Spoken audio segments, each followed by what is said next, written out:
สบายดีบ่น้อบ่ได้พ้อกันมาตั้งโดนเดี๋ยวนี้มีคนคอยดูแลแล้วไปแต่งงานแล้วบ่มีหรือยังคนที่ถูกใจสู้มื้อนี้อยู่กินจังได้ถามไทยด้วยความคิดฮอดบ่ได้พ้อหน้ากันอ้ายนั้นก็ยังคือเก่าแต่ว่าทางเจ้ามีแล้วบ่คนนอนก็อยู่ห่างไกลกันมันพอปานคนตาบอดคิดฮอดตลอดตอนเคยโปรดรักสองเฮาอันว่าเจ้าแต่งงานป่านนี้คือสิมานทองใหญ่ฝากแน่เด้อฝากให้ใส่ซื้อลูกว่าบักสำเมาอย่าให้ผัวเจ้าหูในน้ำของผู้บ่าวเก่าคันเป็นคือจังว่าอ้ายนี่ก็ดีใจน้ำผู้สาวเก่าเฮาเอ้ย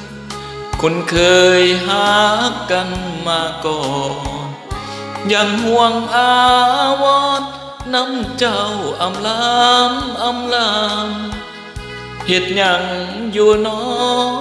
ลืมอายแล้วบ่ก่อนคำยังสิพอจำแฟนเก่าของเจ้าได้บ่จำได้บ่น้อแฟนเก่ายังคิดฮอดคิดถึงอยู่เด้อ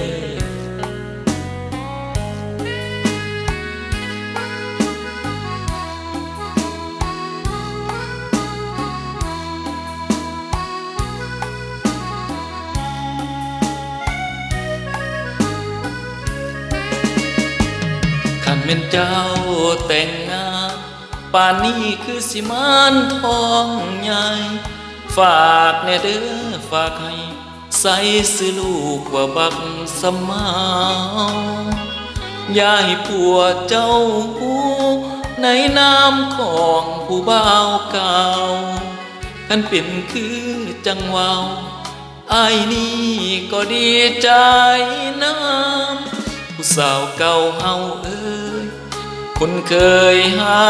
กันมาก่อนยังห่วงอาวรน้ำเจ้าอำลำเฮ็ดหยังอยู่น้อลืมอายแล้วบ่ก่อนคำยังสิพอจำแฟนเก่า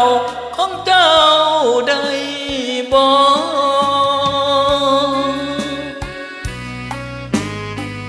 หวังว่าสิบ่ลืมกันน้อขอบคุณครับ